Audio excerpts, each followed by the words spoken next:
Hello everyone, welcome to a new how to build your own gaming computer video. In this build we've gone with a mid-range i5 CPU, which is plenty powerful to power pretty much your system for every single game out there. And we've also gone with, in my opinion, still the best value for money graphics card.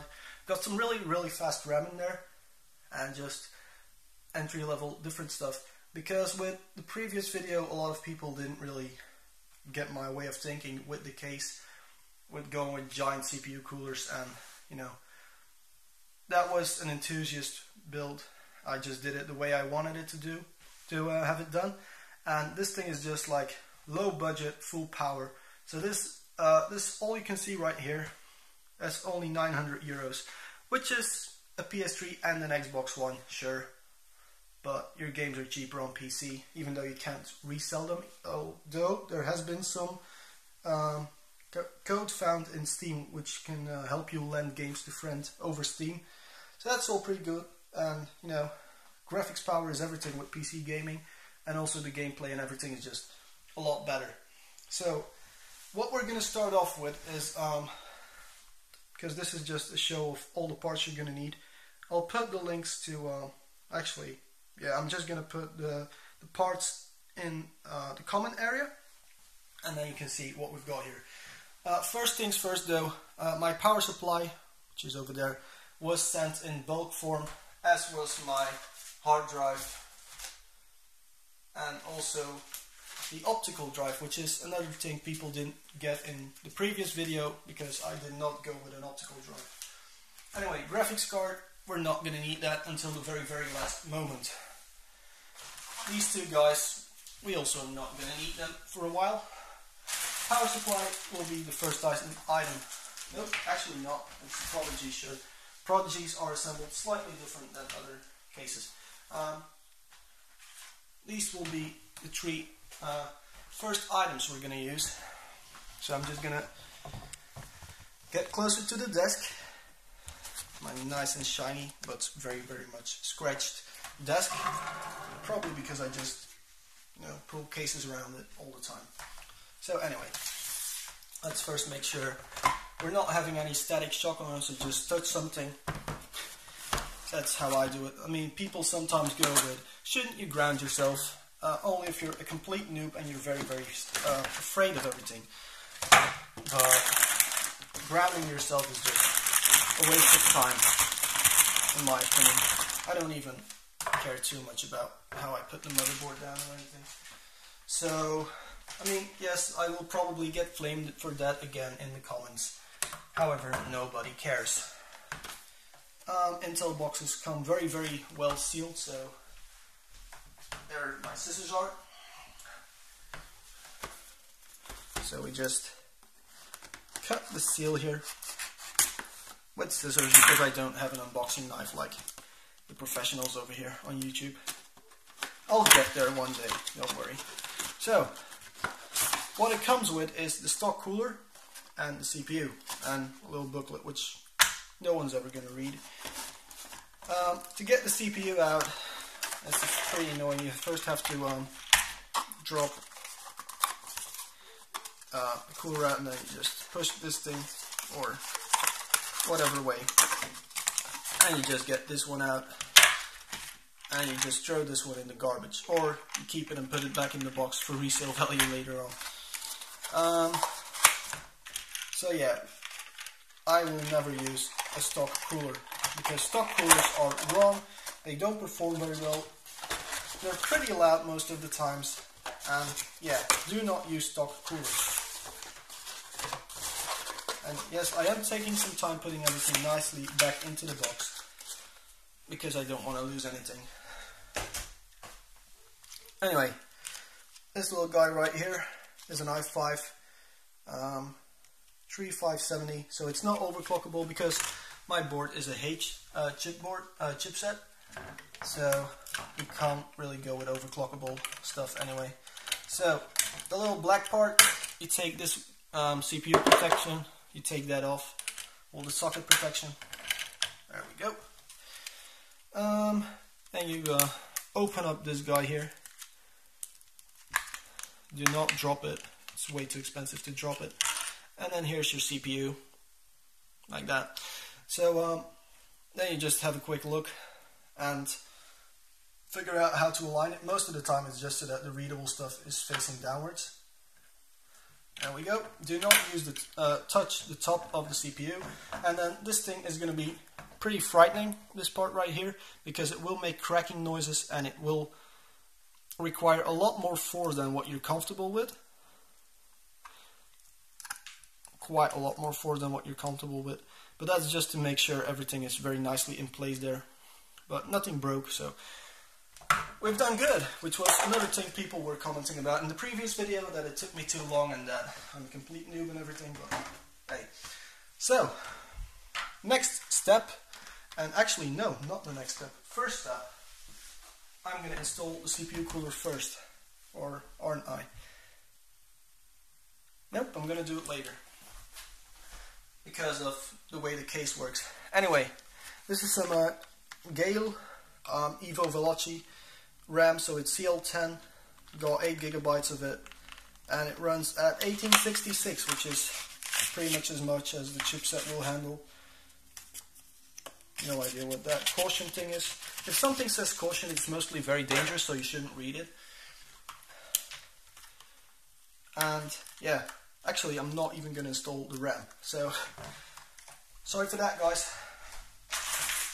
But you know, it's quite weird to build PCs in this case, because it is such a small, well, it's not really a small case, it's just everything is different than it would normally be.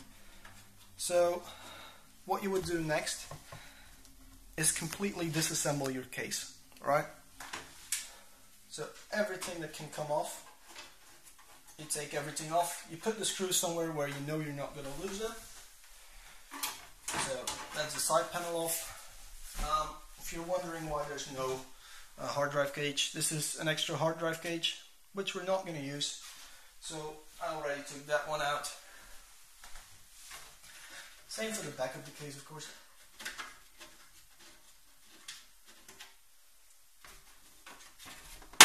The back side is quite hard to get out though. And so, yeah, while I'm struggling here to finally get this back panel off. There you go. Now you guys can see something as well. For some reason this is an incredibly tight one. It's not as tight with my other case, but I have no idea what the reason for that is.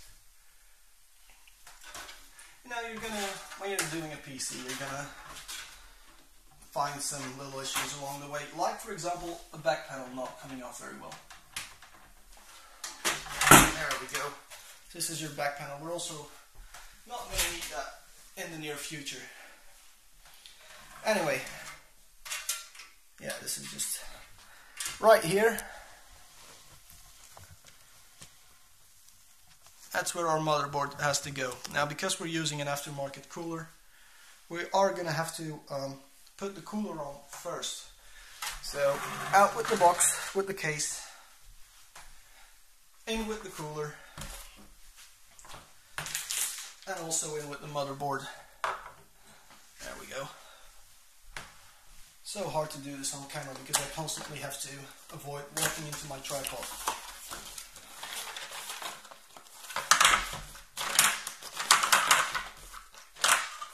And yeah, so what we're going to do first is I'm going to put the backplate on. There are instruction booklets that come with pretty much everything you buy for computers. So if you want to read through those, you know, you can read through those.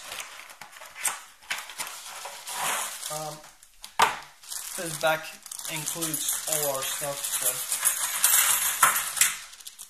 there we go. And then now what we have to do with this type of cooler, the T4, it has three different ways of, you know, 3 different distances. I think I remember it was the furthest, and yeah, I've never been so wrong in my entire life. It's not the furthest hole, so maybe it's the smallest thing that we have to go with. I mean, that's why you could read booklets though, to figure out where everything goes. And at this moment, it's just, you have to put the things in.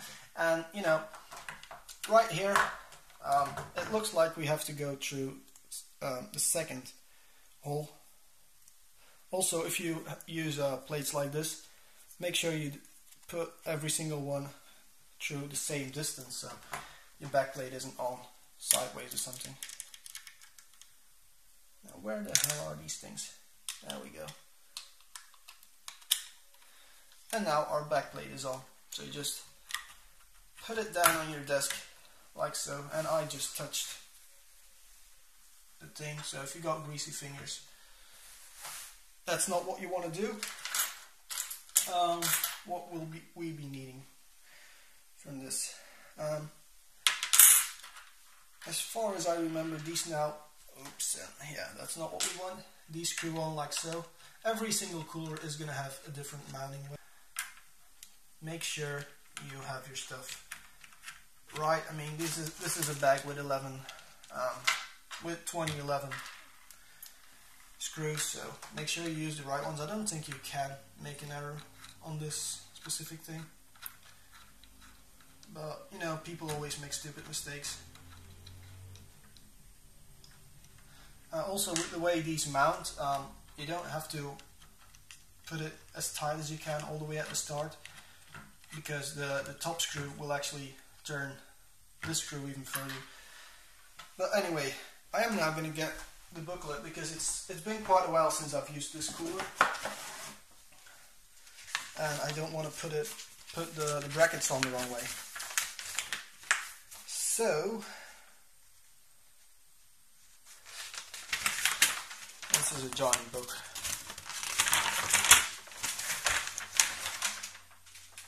What can we see from here? So you mount them parallel to the RAM. Well, it's a square thing, but whatever. And in a hollow way, so that they look like this. You have the little hooks to hold on to the what? There we go. This one's on. Again, the middle thing. And yeah. I can be a bit of an idiot sometimes. I mean, if you watch my videos regularly, you'll know that I can be a bit of an idiot at times. Also, I don't know if you guys can see that very well, but this is ridiculously close to the DIMM sockets. So just from a precaution thing, if I can find my RAM modules.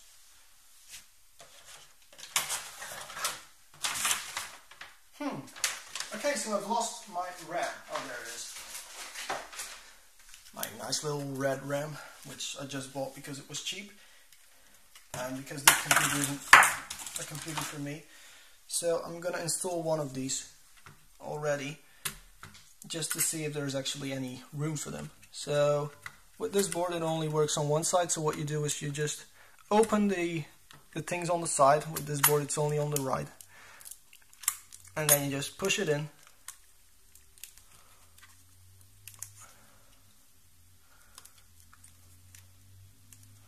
Which I have to say is pretty scary, because you don't want to, it requires quite some force and you don't want to break something.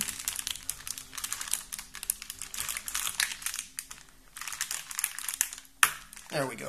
You'll know when the RAM is in. The RAM is in when it's as closed as it can. This thing will close on its own, and when you open it again, the RAM will pop out again. Alright. So as we can see right now, this is ridiculously close. And this thing will have to latch over it, like so. There we go. So this will be very, very close. I think it's gonna work, but it might be a good idea to actually read the compatibility list of something before you buy something. Anyway,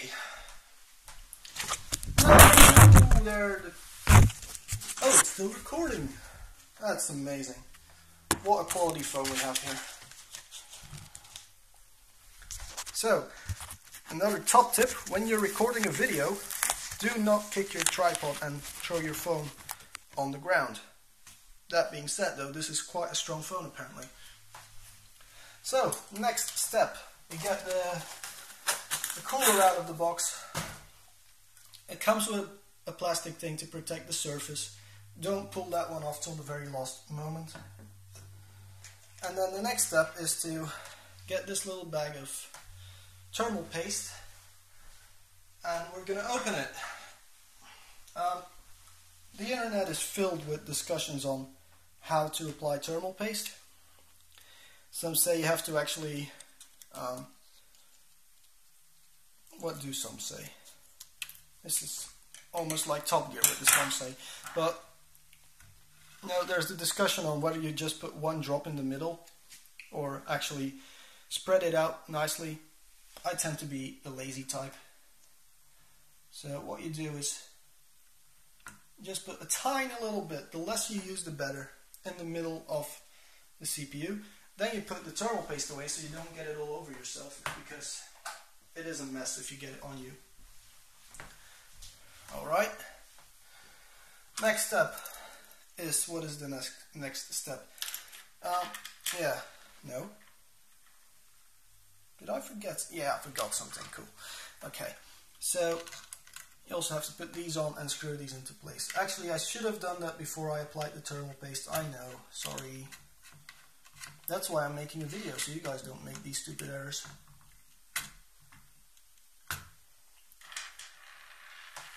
Also make sure you don't lose any one of those, because this one just ran through it. So yeah,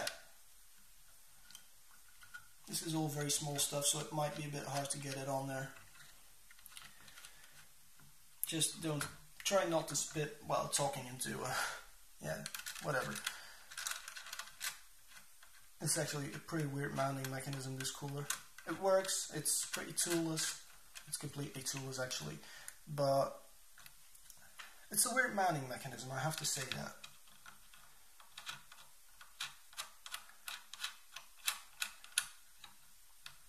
There we go. So now this guy's in. Now we take, actually, well I'll do that later. So you just peel this thing off. There we go. If you want to be super anal about your stuff, you could clean it off with acetone or something, but I'm not going to. Might be pretty important that you put this thing on the side where you have most space. And with this specific cooler, you have to wiggle this part through here. There we go. And then you see that little spacing in there. There we go. And so now, nope. There we go. So the little, yeah, it's impossible to film this. Anyway, try to not touch anything. And then you just hook these things behind the little latches, and when that's all done, you just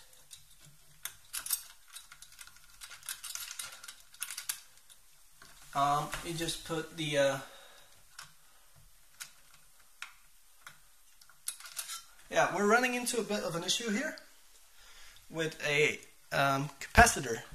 This capacitor right here is actually preventing this guy from getting on there. So what am I gonna do?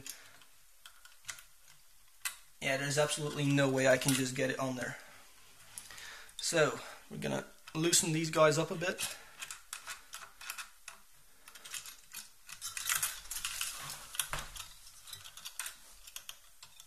And you know, I don't like this when it goes wrong, and I don't think anybody actually likes it when it goes wrong like this, because this is just bad engineering from my point of view.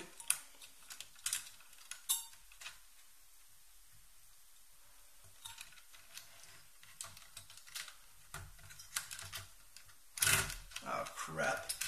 So yeah, normally when air gets in there, you should have to redo everything, but there we go, we're on here.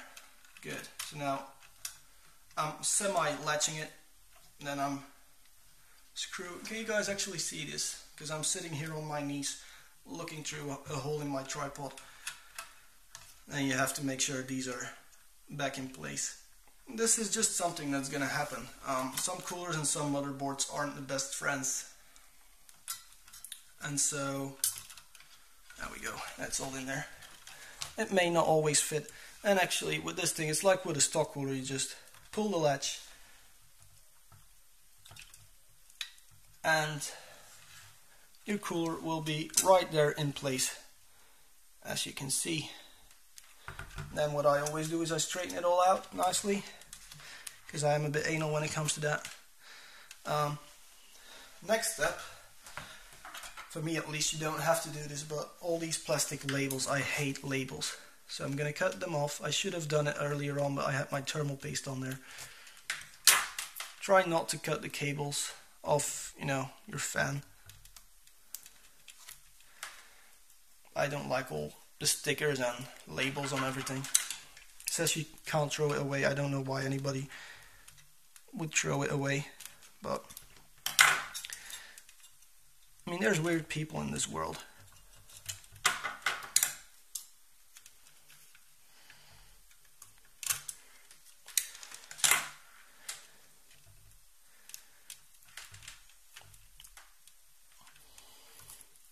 There we go. Isn't she beautiful? And now we can see whether or not we can still get the RAM modules in there, which I'm actually getting afraid of, that we cannot get the RAM modules in there.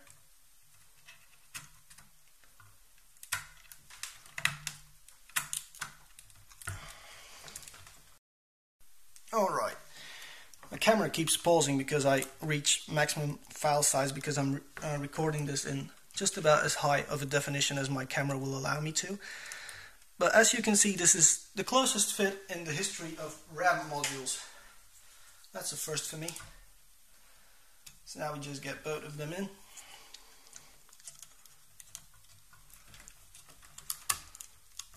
There we go. There, now it's deep enough. Great. So this thing, if you put power on it, it will work already. You don't actually need a case or anything. So what I'm going to do is I'm going to quickly pause the video, clean up my desk, and then we're going to put it into the case. Right, I'm back with a cleaner desk, and I actually already dropped one of these motherboard screws. With some cases, well, most cases, what you're going to have to do is you're going to have to manually put in the motherboard standoffs, which is because a lot of cases support different sizes of, what's the word I'm looking for? Motherboard standoffs. Yeah, so with that in mind, yeah, some cases you'll have to put them in yourself. There's only 4 here, so the lovely people at Bitfenix have done it for us. I'm just trying to open the I/O shield box. So, I/O shields. Nice stuff, bit of dampening on it. To put these in, and let's try not to knock the motherboard off, this thing will look like this. You make sure you put it in the right way the first time, or it'll look like a complete noob. And if you are, there's nothing wrong with that, really, but I mean, everyone makes silly little mistakes. The best way to know is that they have to tower up from where you start, where your motherboard is, so you don't put it in like this, for example. What you do, because it has these edges on it,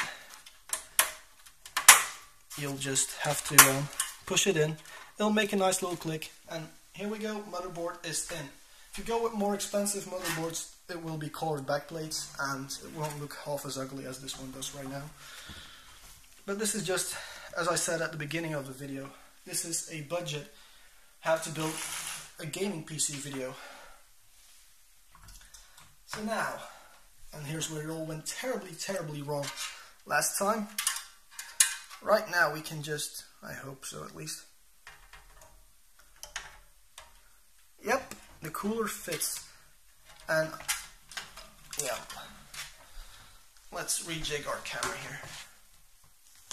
There we go. Last time my cooler was too big and the cooler wouldn't fit into the case. This time it's still pretty close, because I don't know, I like power coolers.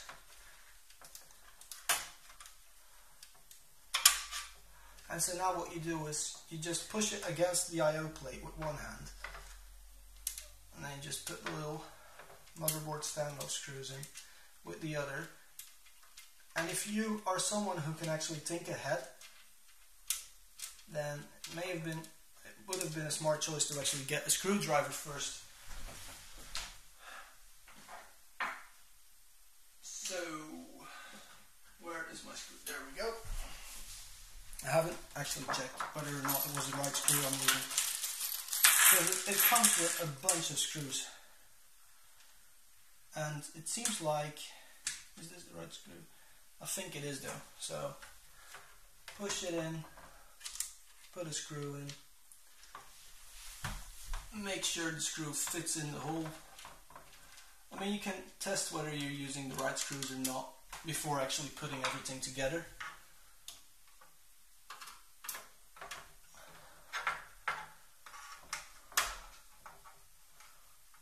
That would be the smart way of doing things. I think it's in there. It's not completely in there because I can't see anything. You guys can't see anything as well, apparently.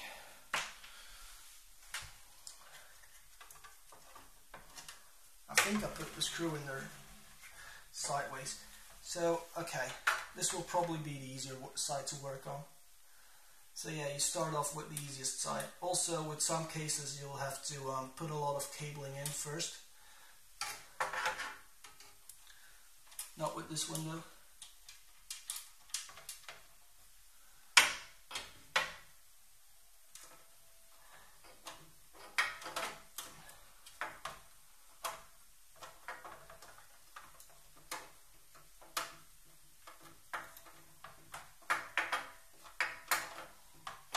Yeah, I'm just having troubles with my screwdriver being too big, so, you know, troubles in paradise.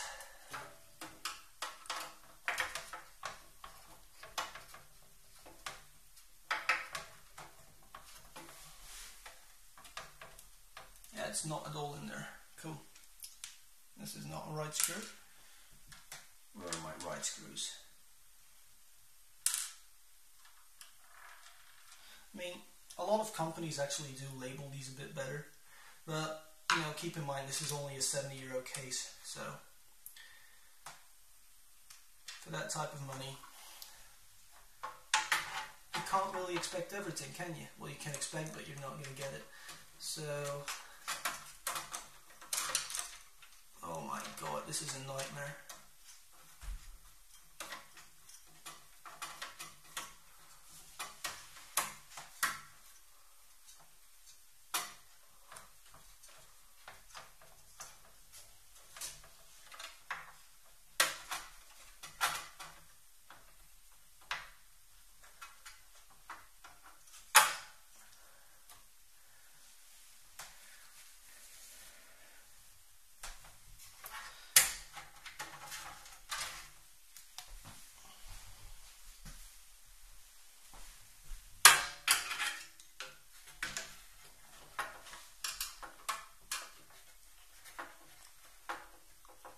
I'm actually going to get an even bigger screwdriver, maybe that'll help. But yeah, this is one of the only parts of the build where you need tools. Well, tools, you know, a screwdriver can hardly be called a tool. So I'm going to pause the video, figure out a good screwdriver that actually fits into the case, and then I'll be back. Alright, I'm back. So I couldn't really find a proper screwdriver for this case. So I just went with the smallest one and some good old-fashioned fiddling around. Just, you know, getting the screwdriver in this little bit of space. You don't need to put too much force on these, because let's face it, you're squeezing your motherboard when you put a lot of force on it. If your motherboard bends a bit, like I have in the other case, the other Prodigy over there, it's possible that your motherboard will bend a tiny little bit with the backplate being too big. What you can do is just cut into the power supply hole or in the back panel of your case, because what happens is a lot of cases have rather big CPU cutouts on the back. So because the power supply is directly underneath it in this computer, it doesn't have a cutout for your CPU, and so that might mean it can get a little bit tricky at times.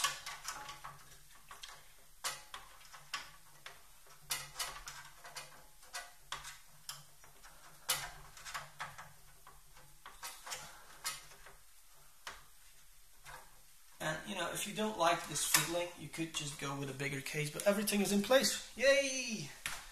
It's also nice and tight in place. And what happens is, because it's a cushioned I/O panel here, it actually pushes the entire motherboard a bit forward so that it's extra well in place. I'm going to try and get all the screws back into the little bag. And yes, okay, I am doing all of this on camera.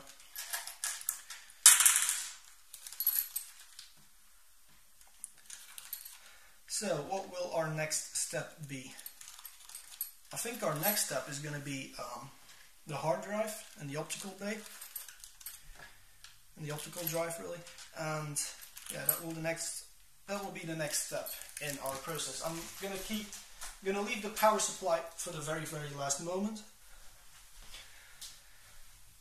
Alright, how to install a hard drive. Pretty simple. You get one of these trays out. I use the top one. I'm also going to get the bottom one out because I'm going to use that area later on as pretty much as cable storage.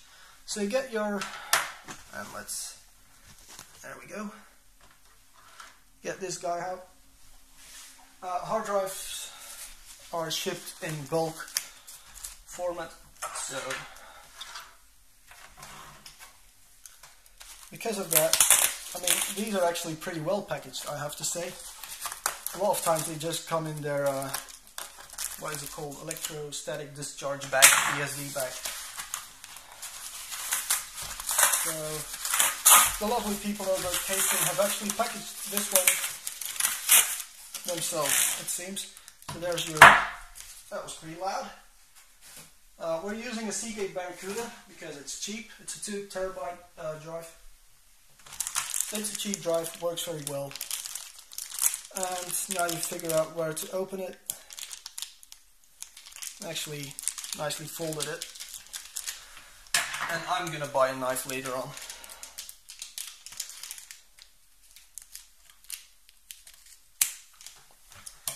There we go, fold it open.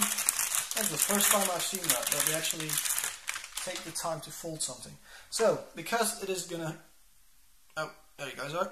Because it's gonna shove in that way, what you have to make sure is that the connectors, which are your SATA and your SATA power, the other ones are just jumpers, you have to make sure you put those in the right direction, so it looks like this.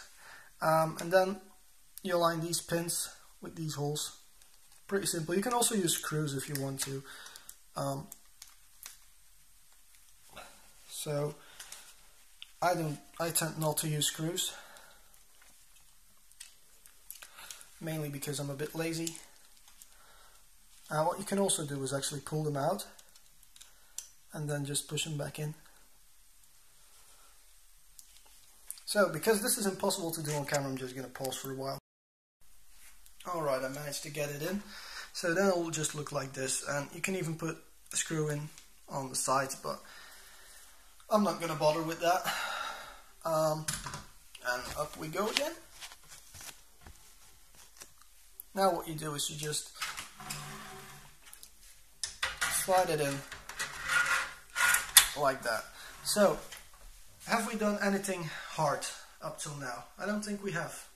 So, this is very possible for everyone to do. Hard part right now, well, hard part, installing the optical drive, which I hate, but it's not PC for me, it's for a customer. So the Prodigy has these latches, so you have to push those in from both sides. It's not one of those panels. Most cases you just pull up on the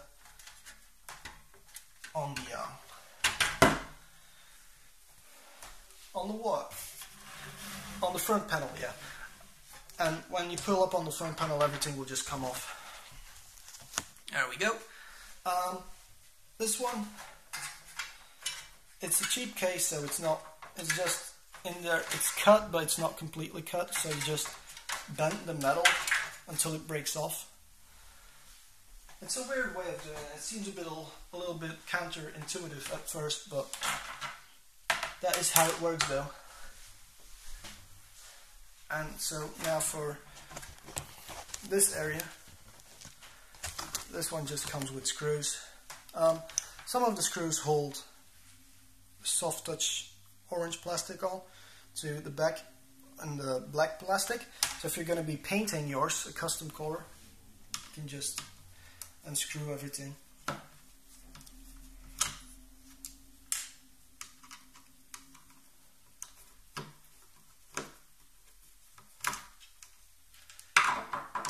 Go. It's out. Great. So I'm gonna have to take another break in a bit to clean up my desk again.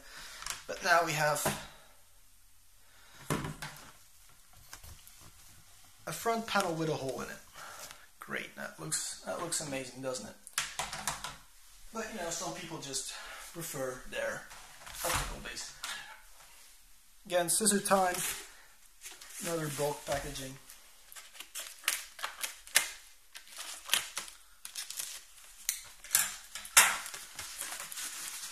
This time it's the optical drive. Make sure you get one with a color that actually matches. They don't do orange optical drives, so I decided to go with a black one. And yes, my room is a mess right now. So, you just slide it in from the front. Like so. And then you just get your set of screws out again, because you can see there are holes to be, things to be screwed in place. Normally cases come with toolless designs.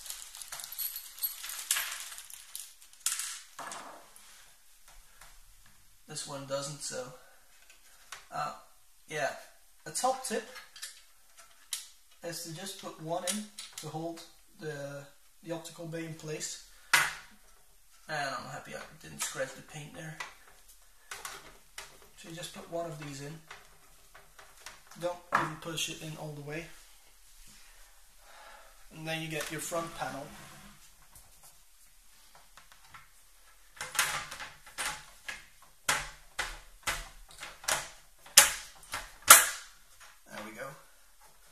And so now what you check for is whether it's flush, you know, whether it sits flush. And in my case, I got it right the first time. That's great, because that doesn't happen a lot, that I get something right the first time. The Prodigy case comes with either fixed holes. This is not a right screw. So you can use, can you guys see this? You can use the fixed holes here, or like the white cutout there. However, I'm thinking I'm using the wrong screws here.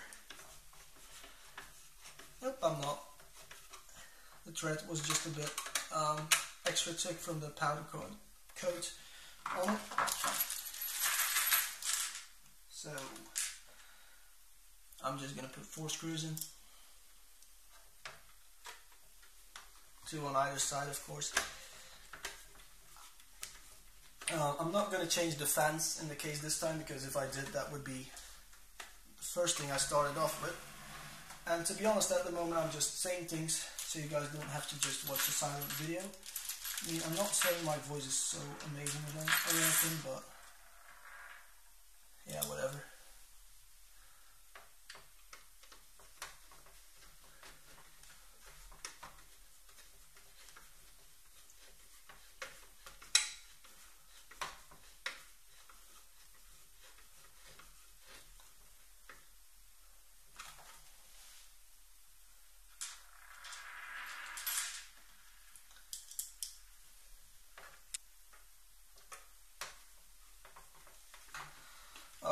I'm just gonna take a quick break, drink something, clean up the room, and then I'll be back to you guys.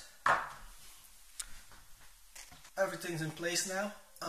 The next, to me, logical step would be the power supply, which, given that this is a Bitfenix Prodigy, this is slightly different than usual. Also, the people who assembled the case have actually put the thumb screws on so tight that it's no longer usable as a thumb screw. There we go.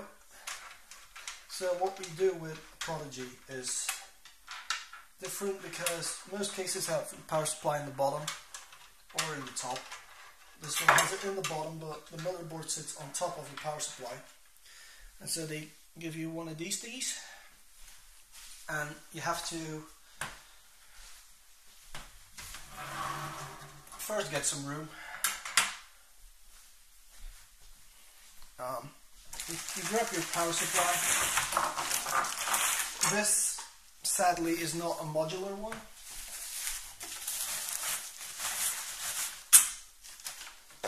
No idea what that was. So you grab your power supply, and I know it's probably really hard for you guys to see this because it's all black on black, and I'm using a pretty shitty camera. Yeah, my super amazing lighting system. Cool. So, if I were to have, okay, so it doesn't matter, with this bracket you can mount it either side. So what we're going to have to do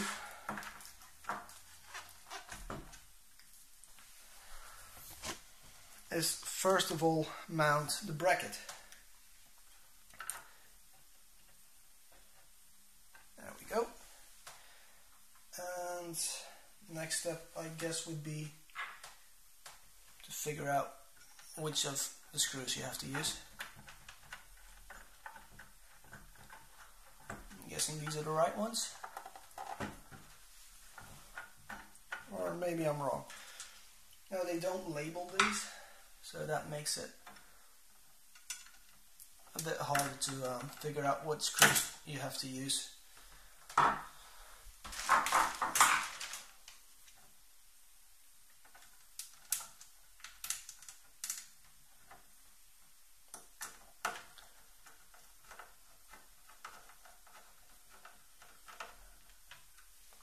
Alright, so if you use a Prodigy, the right screws to use are these long, thin screws. So you just put some in. It doesn't, the order in which you do it doesn't matter. It's not going to have a lot of stress on them. You don't have to put them in too tight. You just put them so they won't get loose again.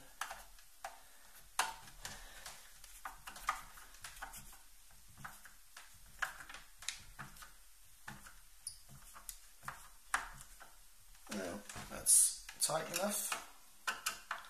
This one was tight enough already. You don't, technically you only have to use two, but you know, it gives a bit of an unfinished look, I think, when you don't screw it in all the holes. Also, with the way I'm hanging this power supply off my desk, might be a good idea to keep holding it so it doesn't fall off.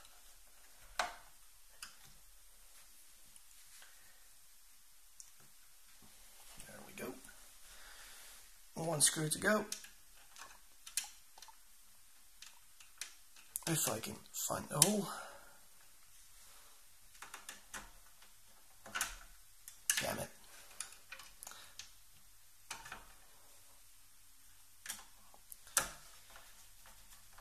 In most cases you just screw that in directly, because in most cases you put the power supply inside the case and then you slide it out and screw it in. With this case, it's the complete opposite. So you have the hole, and I'm repositioning the camera here so I get a bit more room. What you have to do for starters is get yourself some room to work, and then because this isn't a modular one, here's where cable management will be hell. So if you're gonna buy a power supply, get a modular one.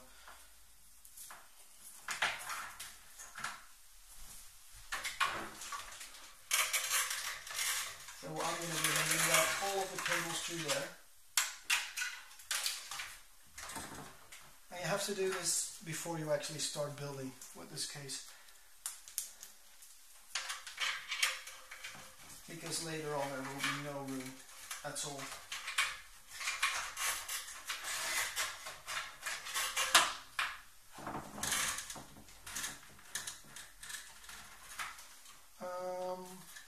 Yeah, that's going to be long enough.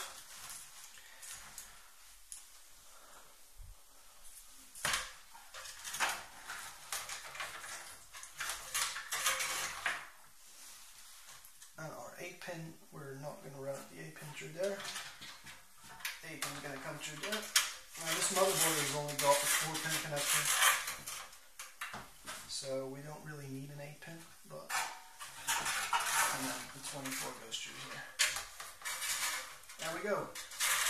Once you've done all of that, you can't go see this. So make sure you put the power supply fan down in this case. In a lot of cases it won't actually matter how you put it, and it just is personal preferences. In this case you have to go fan down because there's nowhere to be sucked in otherwise. And then you just get your thumb screws out again.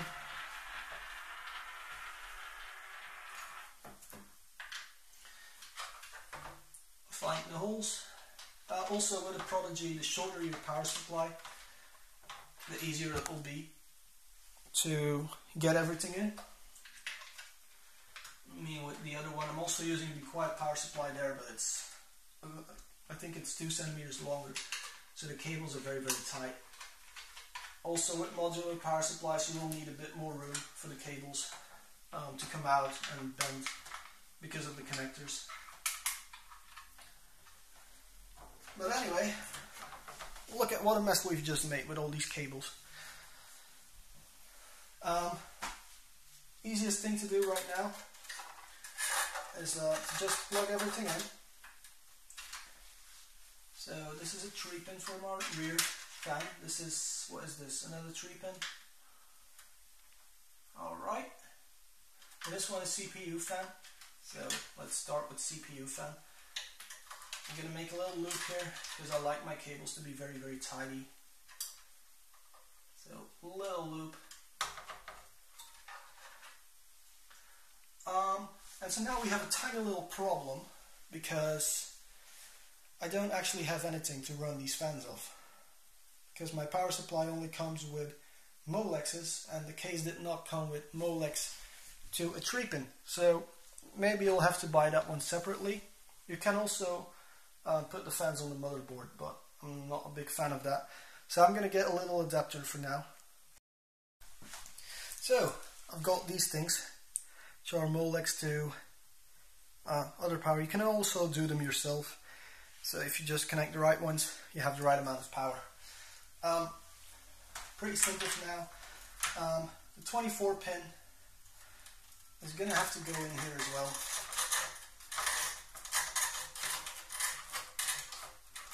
Because I don't like having so many cables all around the case. Just hook these together.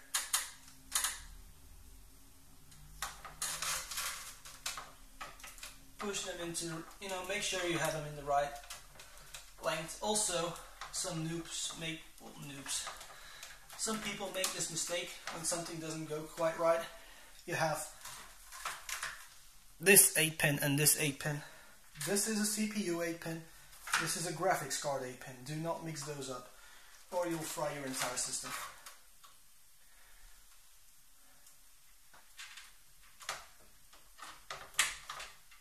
There we go.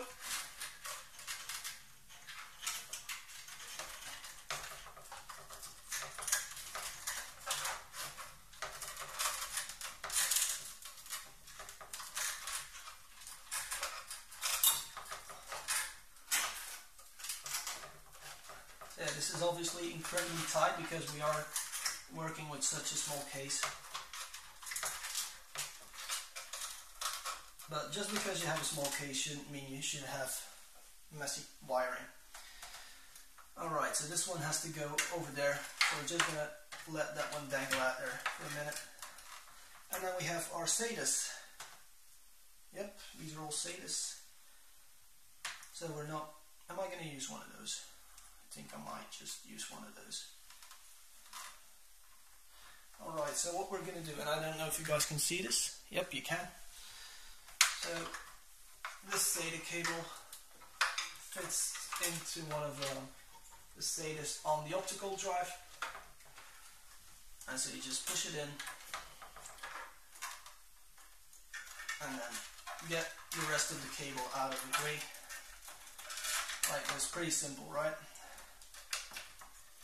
You can use zip ties later on to tie everything together. You can also use special extensions for these. So what am I going to do now? Alright. So we're going to put this SATA on here. Might help if I put it the right way around. Like so. Great. And now we just hook up the Molexes to fan things.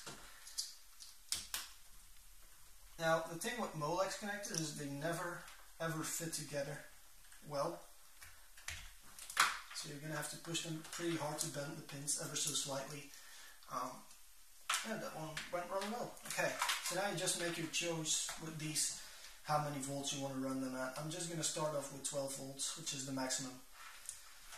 And if it makes too much noise, I'll change it, you know. That's the great thing about these adapter thingies.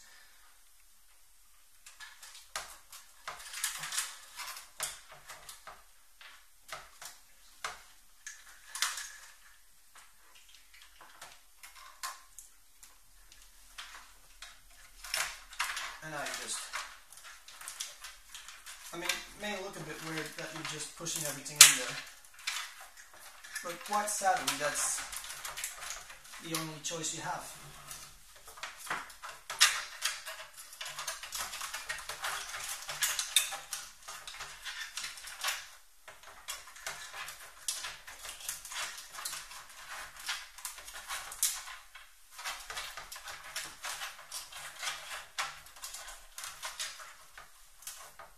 Now some companies like Silverstone, for example, they have special power supplies for shorted cases, and you can also buy special cables for them, so you don't end up with massive amounts of cables inside your system.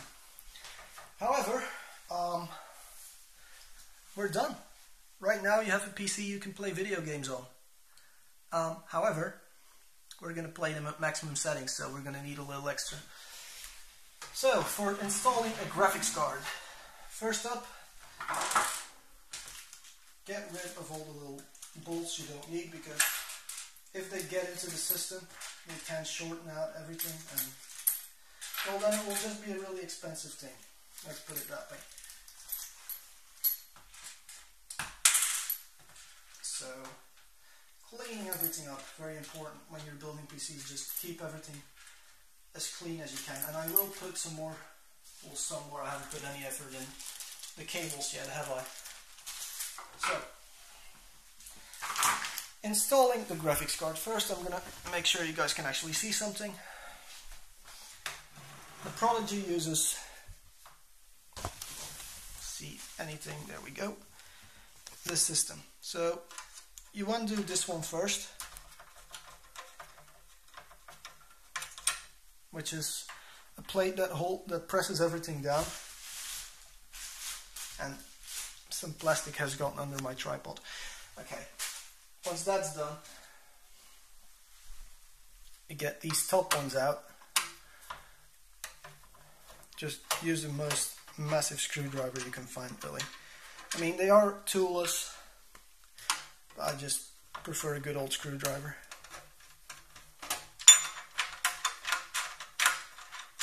As you can see right now, once the screws are out, everything will just fall away from you. So you'll end up with these,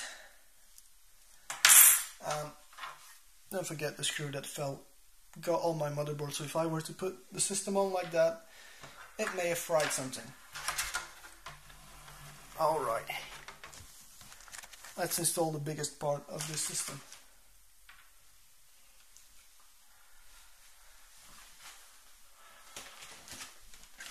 The graphics card. Now, this is a very high-end graphics card, you guys, so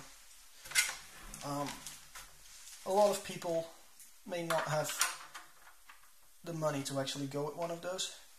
Also, you don't have to take this one all the way out. You can just leave the screw in there and not be an idiot like I was.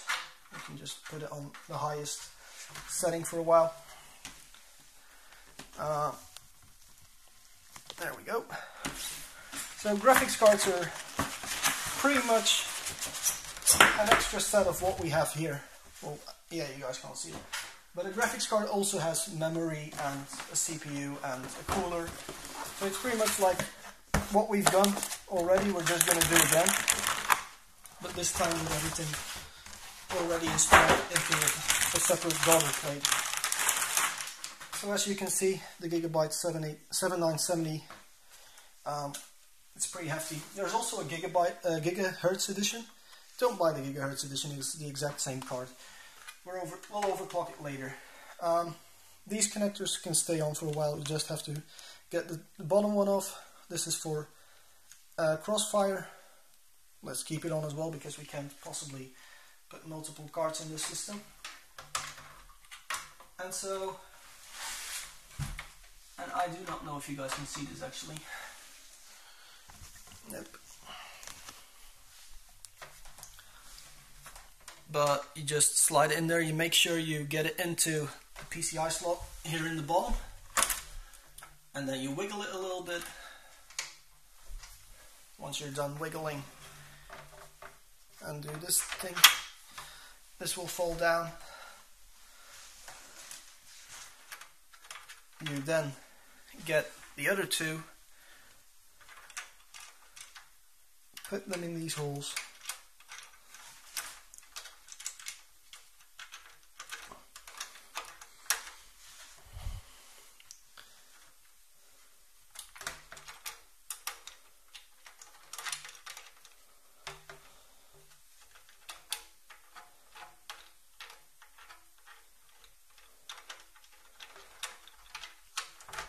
This must be an amazing video to watch.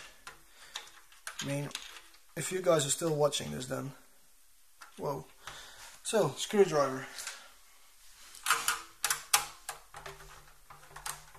Again, don't put too much force on this.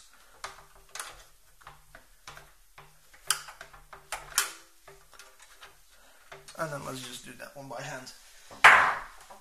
So, that's quite a bit of graphics card, isn't it? Now all we need to do is get our power and plug it in, really. So how am I going to do this?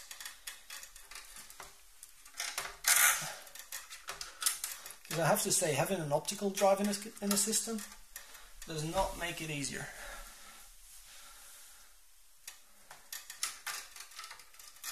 I don't even think it's possible to actually get it in here. Alright, I'm going to think this one through. Probably I'm just going to stretch everything out a bit. I mean, this is the easy one. This one just falls right in, right? These two, just let them dangle off the side, really. However, this one, there's so much cable here that it's very stiff.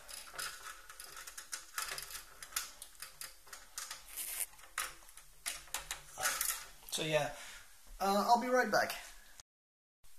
Alright guys, so I may have made a little bit of a mistake here. And some of you guys may have actually noticed that I hadn't put a single one of the SATA connectors in. Or the front panel. So I'm going to do that now.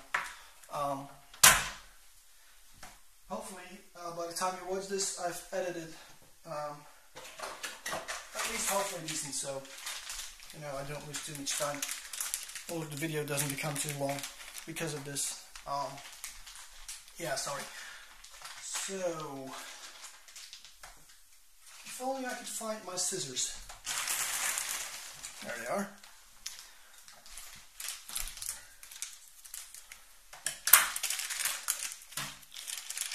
That's one SATA.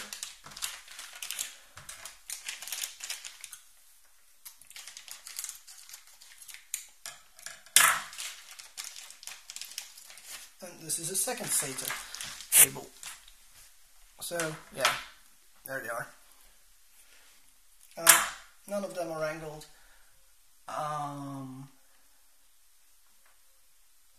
I'm going to use these, because these are labeled as SATA 1 and this is SATA 2. So, SATA 1, that will be our hard drive.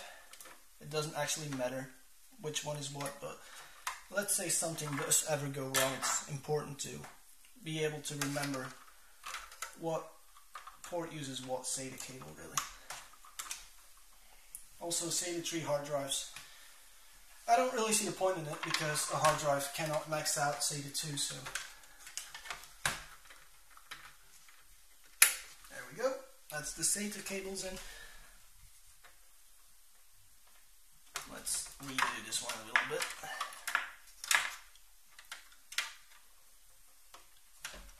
Maybe I can fit them in there. There we go.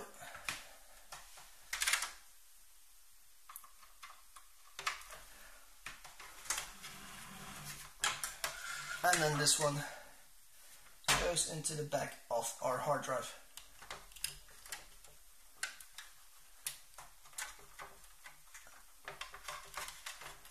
There we go. Isn't she a beauty? Except for this part. But yeah, you're not going to see it when it's closed. So everything's in place. Now the hard part, namely our front panel. I'm going to get something to lay underneath it so I don't scratch it. The front panel comes with quite a lot of things. This is a USB 3 one, so it comes with a USB 3 connector. The case also comes with a USB 3 to USB 2 adapter. It also comes with power buttons and LEDs, and then your audio. So, because it's not always easy to connect these up, I'm actually going to get the booklet and try and figure out what connector goes where. So I'll be right back to you guys. Alright, so instruction booklet. It also comes with a driver CD. Not using it yet, might use it later. So now what we're going to have to find is where everything goes, because it is a very this is front panel audio, we don't need that. Speaker, ATX powers, nope, I want front panel buttons. System panel connector, that's the one. So you get a little diagram like that that shows you where, come on, focus. When it focuses, it should tell you where everything goes. So I'm now going to hook everything up. Alright guys, sorry for not doing that on camera, but I actually even had to take one of the RAM modules out because I couldn't see anything. So, plus I always pull these weird faces when I'm doing something, so again, being very lucky. Okay. Now let's get the lighting sorted somewhat. Good, so now we can close up at least this side of the case. So you can see it is quite a bit of a mess.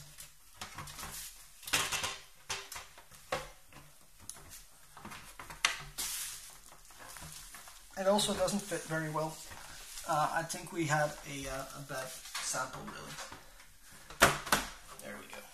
Side panel is on. I'm just going to get myself some screws. The thumb screws it actually originally came with. I have to say I'm not very pleased with the paint finish on this one. I think the one on the black paint on my case is a bit better. Well, my other case.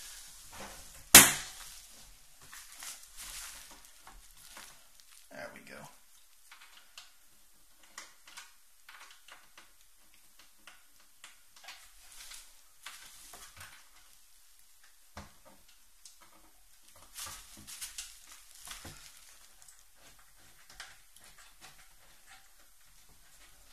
Alright, we're approaching the finish.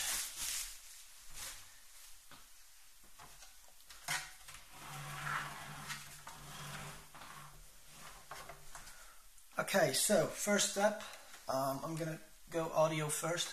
Audio is a pretty simple thing. You got HD audio and you got the old audio. This one you can even cut off if you want to. Alright, and then it's just a matter of finding it and putting it in the right way. It comes with a 1 pin less on one of the sides, so you can't really miss it. Then again, I even missed putting any cable in, so and then you just tuck it all away nicely. And then the big one are USB 3. I still don't get why they make USB 3 cables so massive.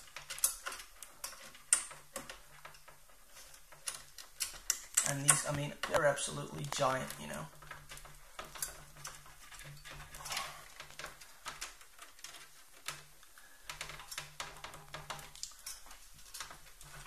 And that's the USB 3 connector in. You can't really route them because they are so thick, these cables. And also very, very stiff. So I'm just pushing it a little bit. Not really how you should do it, but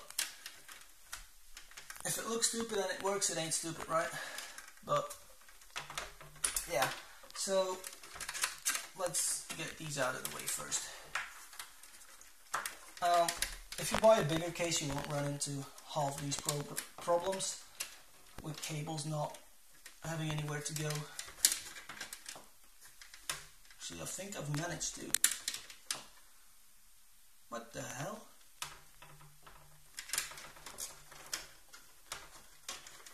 Okay, so I got one of the cables stuck underneath my motherboard. I don't think you guys can see any of it. I hope you guys can't see any of it.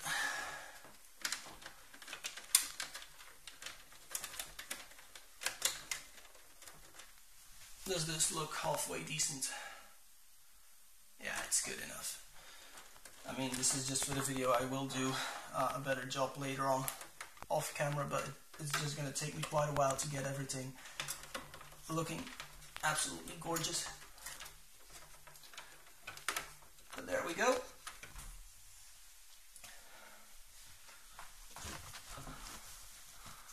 That's not too bad. Anyway, graphics card time again. I still don't know how I'm going to do it. I think what I'm going to do for the graphics card is I'll plug in the power first, and then I'll see if I can get the graphics card in. I think that's going to be the best way with this specific case.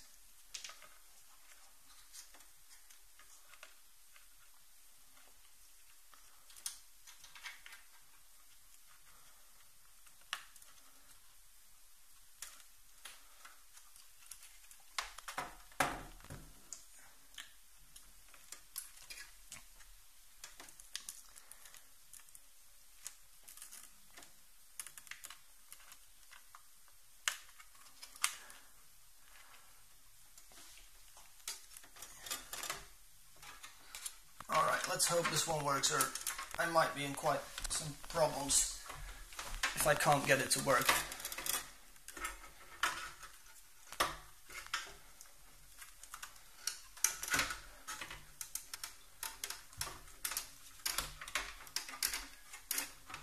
I mean, just getting the card here is proving to be quite a bit of a problem.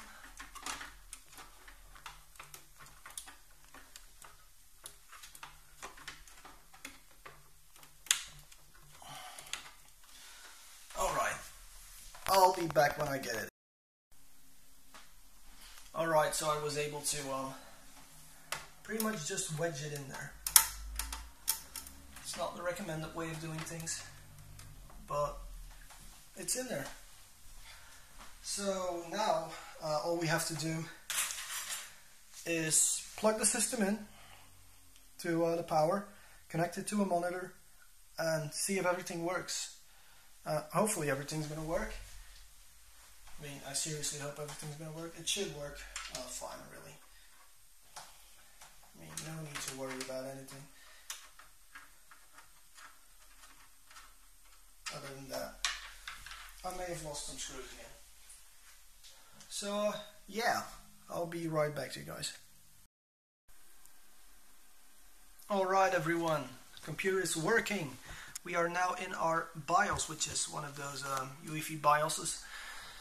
So now, all we need to do really is just configure some things. Apparently I have plugged my CPU into the wrong thing. So I have my CPU cooler.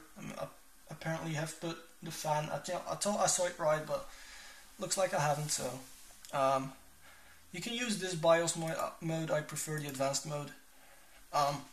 In the advanced mode, yep, there's a lot of things to choose from. I'm gonna run you guys through the most basic ones.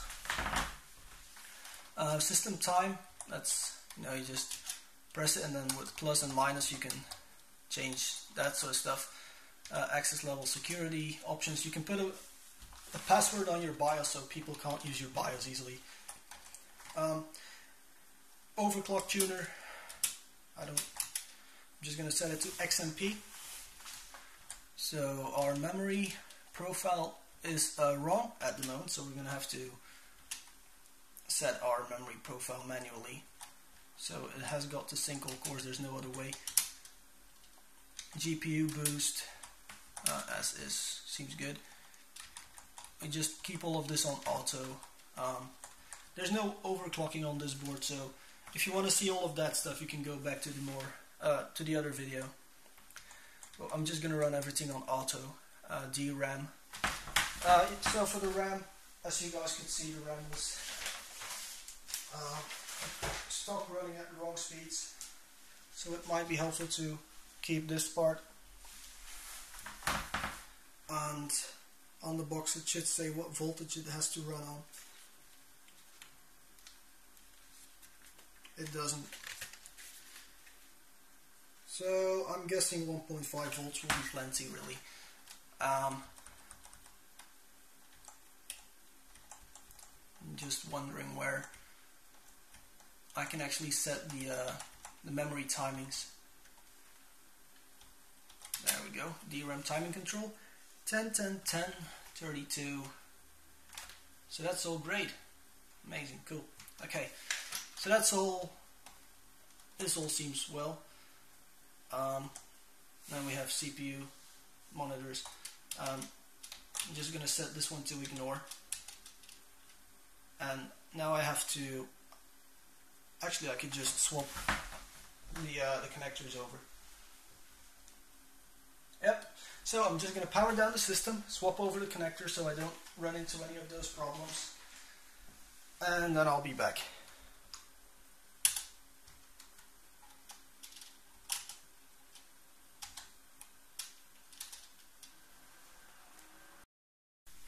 Alright, so we're booting up again, and BIOS time. There we go. What I've also done while I switched on the CPU fan, what I've also done is I switched the case fans to a lower setting. So now they're at 7 volts. 12 volts was a tiny bit too loud for me. So now everything is a lot quieter, just how I like it, really. Next step now is to install Windows. Now, believe it or not, I got a valid, genuine Windows here, OEM version though.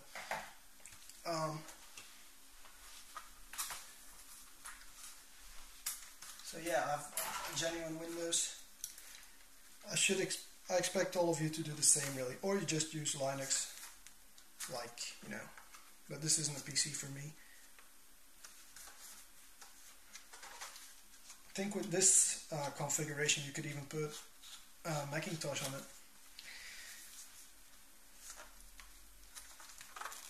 I'm having a problem though with actually getting the disk out of the box. There we go.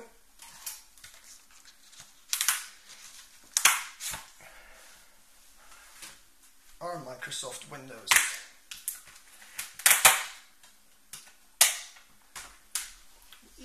CDs. Okay, so I just open. Well, this is pretty simple, you know. You just put it in there, and then you just go to your boot menu, which is F8, and I set it to this one pretty quickly, and now we should boot from the CD.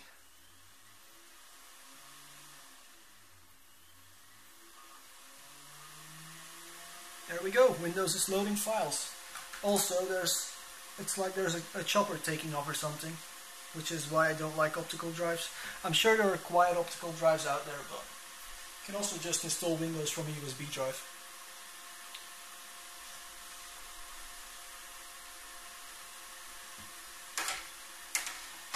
So now I'm just going to guide you guys through the basics on how to install Windows, but I mean, I'm still using Windows 7, I guess Windows 8 is the same or easier. I'm terribly sorry, I'm going to install it in Dutch though.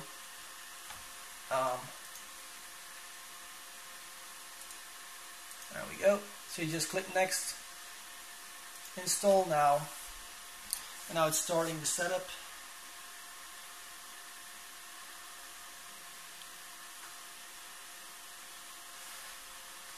You have to read this one, and you should read it, or you'll turn into some human Sentai pad really. I guess this is Microsoft, so it'll turn you into a Sentai Surface or something. Modified installation, disk drive, options, create a new volume. On stock it'll be as big as it can get really. So you just apply that, and then you just, Windows has its own small partition, and then you have the main partition. You don't actually have to format this because it's a new drive, so. And right now Windows will install, which goes ridiculously quickly apparently. And so, yeah, right now it just installs Windows, it boots up a couple of times, and then you have your computer all done. So I'm now going to quit a little bit, I'm going to have something to drink because I've been working on this for quite a while now. And yeah, I'll be back to you guys. So we're in Windows. The only thing I've changed so far, other than, you know, the standard Windows, is I've reset my screen resolution to 1080p because it was at 800 by 600 and you guys wouldn't be able to see it. So now I have two driver CDs. This one, graphics card, I'm just going to throw that away. So chipset and motherboard. The reason we need that is because we cannot access the internet without this little driver CD. Because the Foxconn internet adapter hasn't been, you know, it hasn't got any driver, so it can't possibly work. So what I'm going to do is I'm going to install most of the things from the CD, then I'll run the update on all of those drivers, and once that's all done, I'll be going to the AMD website to get the graphics cards drivers, and then after that we're just going to install some basic video codecs, some basic software we're going to need, you know, the usual stuff.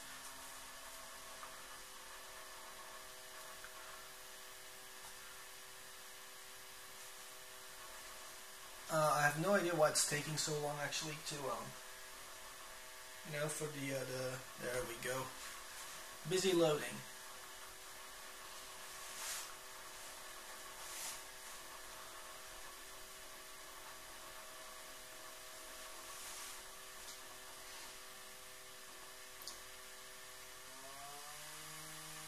Alright, we're in. So, we first go to the driver menu.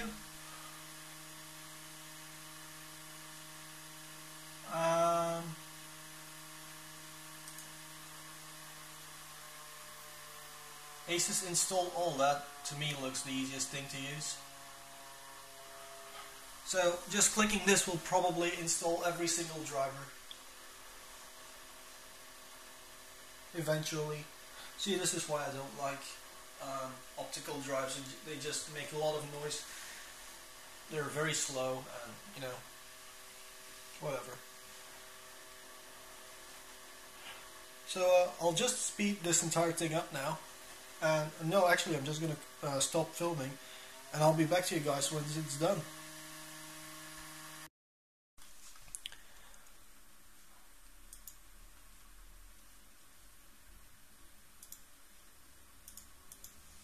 Alright guys, so main drivers are installed. So what I'm now going to do is get graphics card drivers. So just go to the AMD website. And then I guess where would they have put this part? No. Okay. Oh, download drivers is a separate thing here. So desktop graphics, product line, Radeon HDs. Apparently a 7790 is a separate chip because it uses the new generation stuff. Windows 7 64-bit. There we go.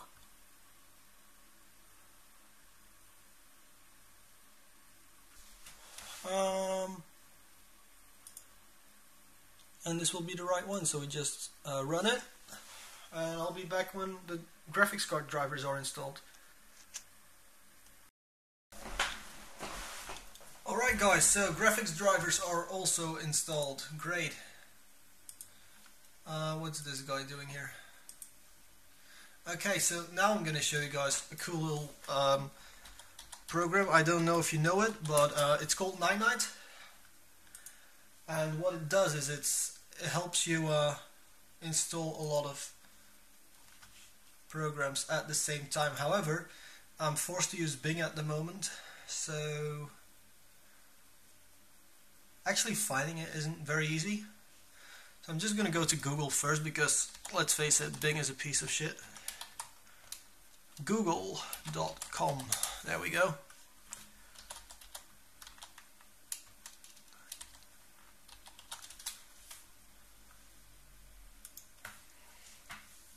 Alright, and so now what we can, oops, are we somewhat filming this properly?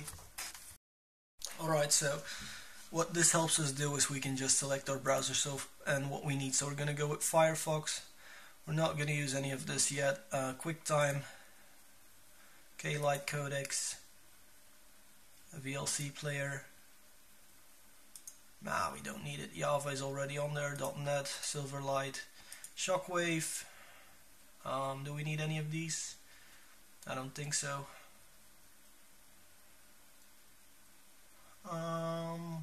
Maybe a dope reader. Security essentials. What else do we need?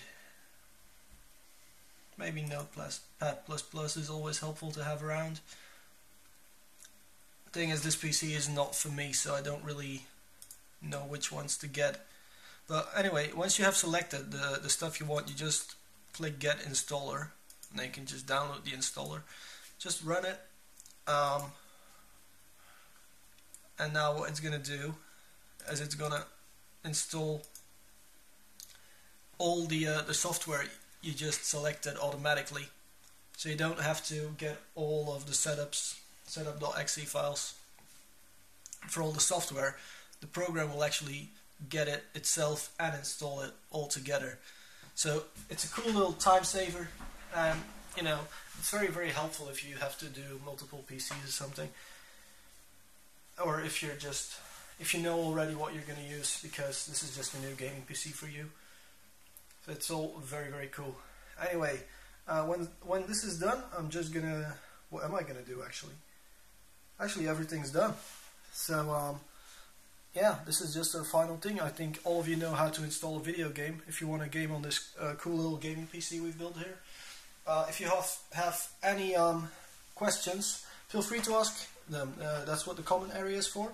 If you just have general comments or constructive criticism, type away into the comment area. if you really like this video, please subscribe to the channel and also please like the video. Thank you very much for watching.